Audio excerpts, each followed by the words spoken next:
Let's mic आज का अखबार।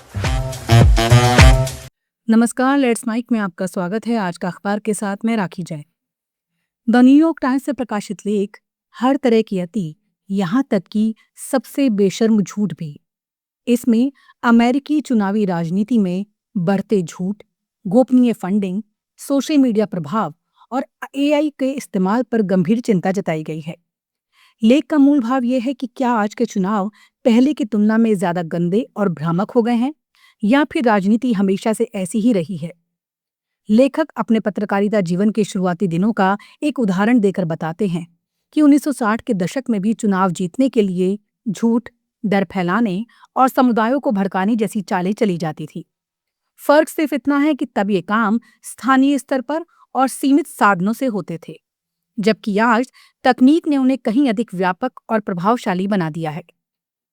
लेख का कहना है कि आज चुनावी राजनीति में डार्क मनी यानी ऐसे पैसों का प्रभाव बढ़ गया है जिनके असली स्रोत जनता को पता नहीं होते। इसके साथ ही सोशल मीडिया और एआई ने झूठी या भ्रामक जानकारी फैलाना बेहद आसान बना दिया है। अब राजनीतिक दल या समर्थक समूह अलग अलग मतदाता समूहों को अलग अलग संदेश भेज सकते हैं। प्रभावशाली सोशल मीडिया इन्फ्लुएंसर्स को पैसे देकर समर्थन हासिल कर सकते हैं और ऐसी सामग्री तैयार कर सकते हैं जो देखने में पूरी तरह विश्वसनीय लगे, लेकिन उसका मकसद मतदाताओं को भ्रमित करना हो। लेख में कई विशेषज्ञों की राय शामिल की गई है। उनका मानना है कि अमेरिका में राजनीतिक ध्रुवीकरण इतना बढ़ गया है कि विरोधी दल अब सिर्फ राजनीतिक प्रतिद्वंदी नहीं, बल्कि दुश्मन की तरह देखे जाने लगे हैं। जब राजनीति को अस्तित्व की लड़ाई की तरह पेश किया जाता है, तब झूठ बोलना, तथ्यों को तोड़ना मरोड़ना और हर कीमत पर जीत हासिल करना लोगों को नैतिक रूप से भी स्वीकार्य लगने लगता है। इसी वजह से एआई और अन्य तकनीकों के जरिए मतदाताओं को प्रभावित करने की होड़ लगातार बढ़ रही है। लेख विशेष रूप से सोशल मीडिया इन्फ्लुएंसर्स की भूमिका पर भी सवाल उठाता है। अब राजनीतिक अभियान ऐसे लोकप्रिय चेहरों को पैसे देकर अपने पक्ष में बोलने के लिए तैयार कर रहे हैं, लेकिन आम दर्शक अक्सर ये नहीं जान पाते कि ये राय व्यक्तिगत है या भुगतान लेकर दी जा रही है। इससे राजनीति में पारदर्शिता और कम होती है और मतदाता वास्तविक जानकारी और प्रचार के बीच अंतर नहीं कर पाते। हालांकि लेख ये भी स्वीकार करता है कि आज के मतदाता पहले की तुलना में अधिक शिक्षित और जागरूक हैं तथा चुनावी प्रक्रियाओं की निगरानी भी कहीं अधिक होती है। लेकिन इसके बावजूद तकनीक, धनबल और सूचना के बिखरे हुए स्रोतों ने झूठ और भ्रम फैलाने के नए रास्ते खोल दिए हैं। इसलिए ये तय करना आसान नहीं है कि अतीत के चुनाव ज्यादा खराब थे या आज के, लेकिन इतना स्पष्ट है कि चुनावों को प्रभावित करने के तरीके अधिक परिष्कृत, छिपे हुए और शक्तिशाली हो चुके हैं।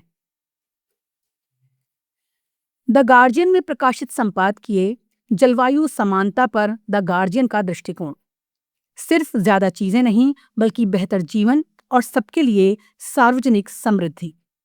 इसमें एक ऐसी दुनिया की कल्पना की गई है जहां आर्थिक असमानता कम हो, लोगों का जीवन स्तर बेहतर हो और साथ ही जलवायु संकट पर भी काबू पाया जा सके। संपादकीय का आधार अर्थशास्त्री थॉमस पिकेटी की टीम द्वारा तैयार ग्लोबल जस्टिस रिपोर्ट है, जो ये तर्क देती है कि अमीरों की अत्यधिक संपत्ति पर कर लगाकर और संसाधनों का अधिक न्यायपूर्ण बंटवारा करके दुनिया को अधिक समान और टिकाऊ बनाया जा सकता है। लेख कहता है कि आज दुनिया दो बड़ी समस्याओं से जूझ रही है। एक तरफ बढ़ती आर्थिक असमानता और दूसरी तरफ जलवायु परिवर्तन। आमतौर पर यह माना जाता है कि अगर गरीब देशों को समृद्ध बनाना है तो कार्बन उत्सर्जन भी बढ़ेगा, लेकिन रिपोर्ट इस सोच को चुनौती देती है।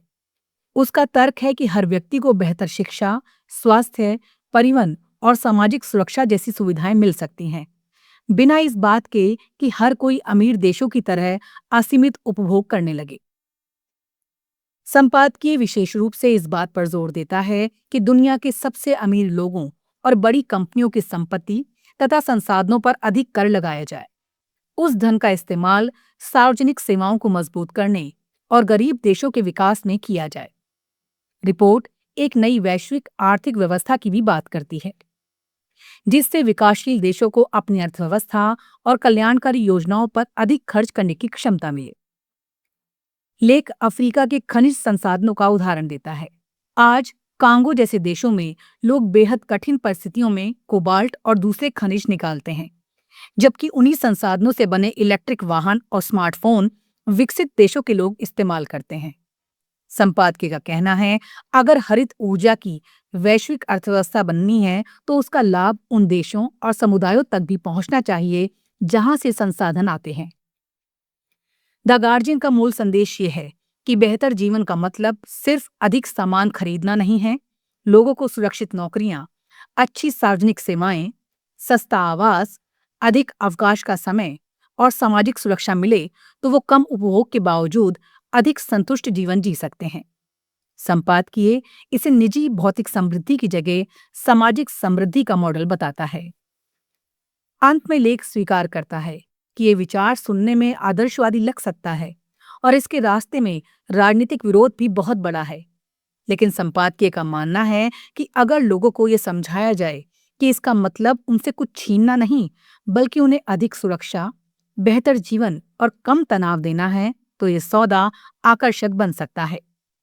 लेख का निष्कर्ष है कि जलवायु संकट और असमानता से एक साथ निपटने का रास्ता मौजूद है। सवाल सिर्फ इतना है कि दुनिया उसे अपनाने की राजनीतिक इच्छाशक्ति जुटा पाती है या नहीं।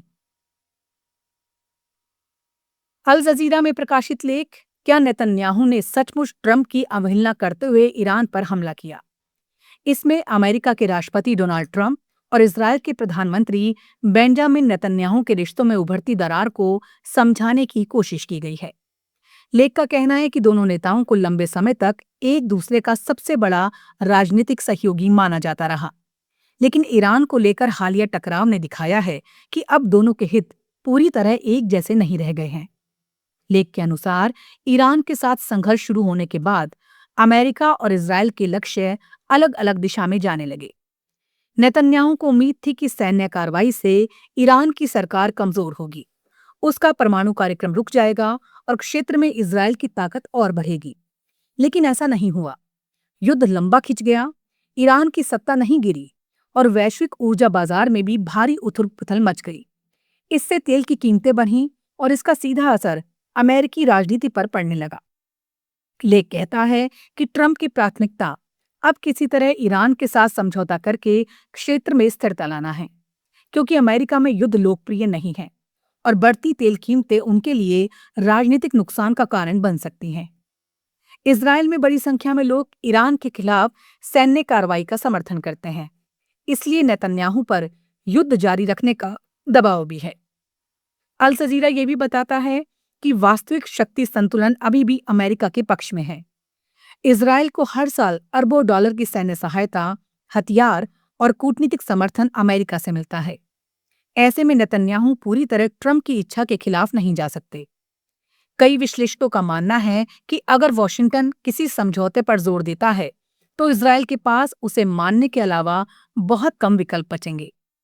हालांकि लेख ये सवाल भी उठाता है कि क्या ये मतभेद वास्तव में उतना बड़ा है जितना दिखाई दे रहा है। कुछ विशेषज्ञों का तर्क है कि ट्रंप की नाराजगी अभी केवल शब्दों तक सीमित है। अमेरिका अब भी इजरायल को सैन्य सहायता दे रहा है, अंतर्राष्ट्रीय मंचों पर उसका बचाव कर रहा है और उसके खिलाफ कार्रवाई को रोकने की कोशिश कर रहा है। इसलिए केवल तीखे बयानों को देखकर ये मान लेना जल्दबाजी होगी कि दोनों देशों के रिश्तों में कोई बुनियादी बदलाव आ गया है। मिलाकर लेख का संदेश ये है कि ट्रंप और नेतन्याहू के बीच पहली बार गंभीर रणनीतिक मतभेद साफ दिखाई दे रहे हैं, लेकिन ये दरार कितनी गहरी है, इसका असली जवाब शब्दों से नहीं बल्कि आने वाले समय में अमेरिका की नीतियों और उनके ठोस कदमों से मिलेगा। फिलहाल दोनों नेताओं के राजनीतिक हित अलग अलग दिशा में जा रहे हैं, मगर अमेरिका इजरायल गठबंधन की बुनियादी संरचना अभी भी कायम दिखाई देती है। आज का अखबार में फिलहाल इतना ही। जुड़े रहिए लेट्स माइक के साथ। नमस्कार। Marketing strategies, corporate stories, brand building ideas, marketing case studies और इनोवेशन एक अलग पर्सपेक्टिव से जो आपने कभी नहीं सुना होगा। Let's mike more than radio लेकर आ रहे हैं एक ऐसा ही unique show for all marketing aspirants, professionals, startups and entrepreneurs every Saturday at 11 a.m. The Marketing Show with Dr. Shekhar Trivedi, streaming exclusively on Let's Mic app. And YouTube channel. इसे radio पे सुनने के लिए download करें let's mic app और visit www.letsmike.com। Let's mic, अब खबरें radio app पे। ये है मोर देन रेडियो।